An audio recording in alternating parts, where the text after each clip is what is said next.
Hi, it's Richard here with a brief walkthrough of DefaultWithUnknown. So if we take a look at our data model, we have the additional information that we want the user to enter if they have anything useful to say, and the Boolean that decides whether or not the user has information to give us or not. You mentioned that there were other attributes that were concatenated, so here's another attribute. The other two are results of using DefaultWithUnknown. Let's go and have a look at the rules.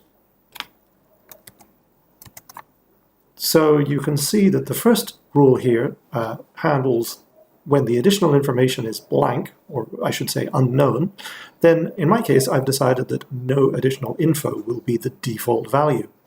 So this is an intermediary attribute that will be used in place of the unknown. If the user does provide additional information, then the default value isn't used. And the final result will be our new intermediary attribute and a hyphen and the other attribute, just to simulate a final concatenation. So let's go ahead and run this in the debugger. And we'll go ahead and reset. So this represents the other data, so the other stuff that you mentioned. Lots of other attributes. Now we come to the additional information. If I say yes, then of course we reach the end and we can see the concatenation of my comments and the other stuff.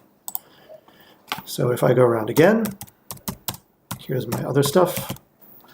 And this time I say, well, actually I don't have anything else to say. This is where the default with unknown kicks in, because it will replace my unknown with no additional info, the text that I provided as the default in my rule, thereby handling the concatenation. Hopefully that helps. The zip file is referenced at the end of the post. Bye-bye.